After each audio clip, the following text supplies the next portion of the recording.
En 1895 est publiée la première version de La machine à explorer le temps d'Herbert George Wells, court roman dans lequel un inventeur trouve le moyen de se déplacer dans le temps. Il décide alors d'explorer le futur afin d'être le témoin de l'évolution de l'humanité. Plus proche de nous, l'écrivain américain Michael Crichton nous propose dans certains de ses récits de faire revivre le passé au moyen de technologies avancées. Si la démarche est différente de celle de Wells, Crichton, invoquant le retour d'une époque révolue dans un avenir proche, le thème du voyage dans le temps nourrit pourtant l'œuvre cinématographique et littéraire de l'artiste américain.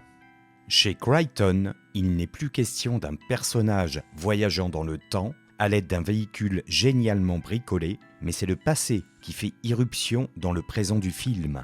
20 ans séparent Monde Ouest de Jurassic Park, sortis sur grand écran, respectivement en 1973 et en 1993. Pourtant, ces deux films partagent une multitude de points communs. Le premier étant, bien sûr, Michael Crichton, scénariste et réalisateur pour le premier, le second étant l'adaptation d'un de ses romans à succès. Mais ce qui relie les deux œuvres avant tout, c'est l'idée de faire revivre le passé dans un futur pas si lointain. Mais bien sûr, la cohabitation de différentes époques ne se fait pas sans mal. Et c'est ce dont nous allons vous parler dans ce nouveau numéro de Retour en Images.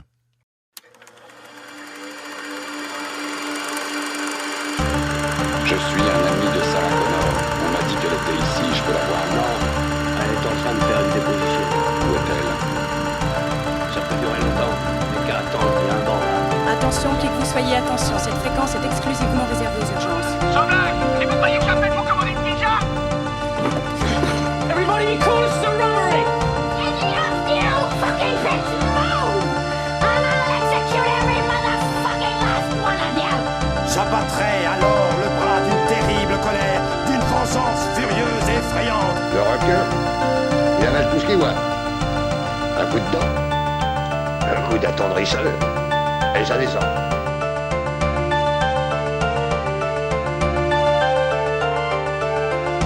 Sur cette terre, moi je fais confiance qu'en mon manche et en ma parole. Elle est ferme, l'autre est d'acier. Est-ce que c'est clair? Chef, quoi? Mais dis donc, est-ce que t'allais pas me traiter de con? Chef, non, chef! Combien de mesures de défense? Chef, 1m75, chef! 1m75, jamais vu un tas de merde aussi haut que ça! Qui n'a jamais rêvé, gamin, de battre dans un duel le plus terrible tireur du Far West? Ou qui n'a jamais voulu remporter un tournoi entre chevaliers et gagner le cœur d'une belle? Voici le postulat de départ de Monde Ouest de Michael Crichton. Delos est un parc à thème qui propose à une clientèle aisée d'adopter le mode de vie de 3 époques différentes. Le Far West, le Moyen Âge de l'Europe du XIIIe siècle et la Pompéi de l'Antiquité. Ainsi, tout un chacun peut rivaliser avec un preux chevalier lors d'un tournoi dans l'époque médiévale ou encore être acteur d'un duel au revolver dans le Far West.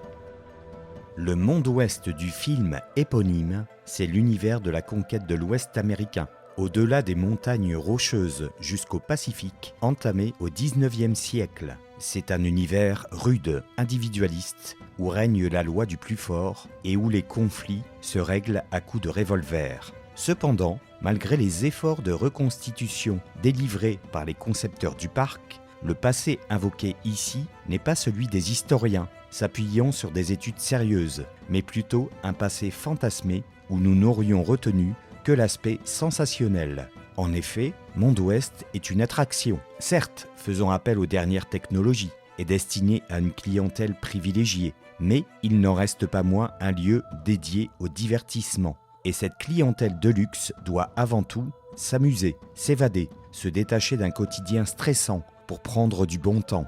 Ainsi, Peter Martin, interprété dans le film par Richard Benjamin, peut-il provoquer en duel le flingueur, Gunslinger en version originale, qui vient de le bousculer alors qu'il buvait un verre au saloon. Malgré ses faibles compétences dans l'utilisation d'un revolver, il se renseigne auprès de son ami John lors du trajet vers Delos. Peter sait qu'il ne risque rien et ressortira vainqueur du duel avec son terrifiant adversaire. Alors, Quoi de mieux que de vivre l'expérience d'une époque révolue sans les inconvénients de ce style de vie ? Dans Jurassic Park, des dinosaures recréés génétiquement à partir d'ADN fossilisé sont enfermés dans un parc sur une île au large du Costa Rica, île préservée de l'influence humaine, constituant un environnement propice à la survie de ces animaux aujourd'hui disparus. Or, c'est une rencontre improbable entre deux espèces qui ne se sont jamais rencontrées auparavant. L'une s'étant éteinte il y a 66 millions d'années, l'autre ayant fait son apparition il y a 2,5 millions d'années. Contrairement aux automates de Monde Ouest, l'attraction de Jurassic Park consiste à montrer des êtres vivants, donc soumis à certains facteurs aléatoires liés à la nature même de l'attraction. Cependant, ce zoo d'un genre nouveau possède un dispositif de sécurité mettant à l'abri les visiteurs dans cet environnement sauvage et parfois hostile. Ce que propose Michael Crichton dans Monde Ouest et Jurassic Park, c'est respectivement une vision futuriste du parc à thème et du zoo. Dans Monde Ouest, tout semble sous contrôle. Chaque partie du parc est surveillée par une armée de techniciens qui n'ont de cesse de garder tout le dispositif en état de fonctionnement. Comme il est présenté aux personnages lors de la diffusion d'un film de présentation pendant le trajet vers Delos, le monde de la conquête de l'Ouest, la Pompéi de l'Antiquité, ainsi que le Moyen-Âge européen sont séparés par une zone tampon désertique, isolant chacune des parties du parc. A contrario, chacune de ces parties est reliée par ce que nous appellerons des coulisses, analogie au monde du théâtre et qui représente la partie souterraine de Delos. Le film nous montre des éléments de cette gigantesque installation. Machinerie, salle de contrôle, laboratoire où les robots sont réparés. Delos est donc un théâtre avec ses décors et ses plateaux. Dans Jurassic Park, John Hammond, propriétaire du parc, montre à une équipe scientifique comprenant entre autres d'éminents paléontologues les coulisses du parc, ce qui comprend le laboratoire où sont créés les dinosaures jusqu'aux enclos contenant les différentes espèces. Montrer à des spécialistes l'envers du décor fait partie d'un protocole de sécurité, Hammond s'assurant ainsi de la fiabilité de son projet. Delos est l'une des îles des Cyclades en Grèce. Considérée dans la mythologie comme l'île sacrée d'Apollon, elle fut le refuge de Léto, enceinte de Zeus, et poursuivie par Héra, épouse du dieu de la foudre. Alors, rocher à peine visible à la surface de la mer, Léto promit d'en faire une île prospère et renommée, ce qu'elle fit à la naissance de son enfant, Apollon. Ainsi, le rocher devint Délos, qui signifie clair ou visible en grec. Abritant le sanctuaire d'Apollon, l'île concentra toute l'activité commerciale de l'est de la Méditerranée à partir de 167 avant Jésus-Christ, attirant riches marchands, banquiers, architectes et artistes. Ainsi, le Délos de Monde Ouest peut-il être vu comme un sanctuaire dédié aux nouvelles technologies, en l'occurrence des androïdes confondants de vérité, ou un lieu dans lequel les créatures cybernétiques de Délos pourraient être contenues. D'ailleurs, ne voit-on pas au début du film tous les protagonistes dans ce qui semble être un engin volant à grande vitesse, autrement dit, le seul moyen d'accéder à un lieu isolé, voire tenu secret. Que ce soit dans Monde Ouest ou dans Jurassic Park, le contrôle de l'homme sur sa création est représenté par une barrière. Lorsque chaque antagoniste franchit cette barrière qui le sépare du monde réel, il retrouve sa nature originelle. Gunslinger devient le pistolero, froid et implacable qu'il est censé incarner, et le T-Rex redevient un super prédateur. Ainsi, le flingueur quitte-t-il Monde Ouest pour traverser chacun des mondes ainsi que les coulisses de Délos pour abattre sa cible. De même, dans Jurassic Park, l'immense clôture électrifiée ne suffit pas à contenir un T-Rex affamé. Après avoir été libéré, chaque antagoniste retrouve en quelque sorte son instinct de prédation. Putain,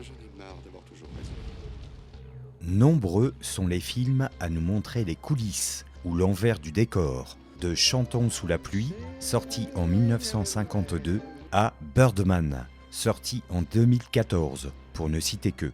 La grande nouveauté chez Crichton, c'est de montrer cet envers du décor pour des spectacles qui n'existent pas encore. Et le moins que l'on puisse dire, c'est que ce qui se déroule en coulisses fait partie intégrante du récit, puisque c'est de là qu'arrive l'élément déclencheur de l'action. Et c'est aussi là que nos personnages se retrouvent pour se mettre à l'abri du chaos ambiant. Michael Crichton était passionné par l'histoire et les progrès technologiques, notamment liés à la médecine. Il était diplômé de la Harvard Medical School. C'est un pionnier du techno-thriller. Son œuvre, dans son ensemble, est à l'image de Monde Ouest, un immense parc d'attractions régressif mélangeant un passé rêvé, disneyifié et un présent mystérieux. Ainsi nous propose-t-il de vivre dans ses récits des aventures, aux côtés des dinosaures, des vikings dans le 13e guerrier, des cow-boys, des chevaliers dans Prisonniers du temps, des vaisseaux spatiaux dans Sphère notamment, des régions mal connues de notre planète, le cœur de la forêt équatoriale dans Congo. Côté technologie, il se passionne pour le clonage, les robots, la physique quantique, les pouvoirs psychiques, un virus extraterrestre, les nanotechnologies ou encore le transhumanisme.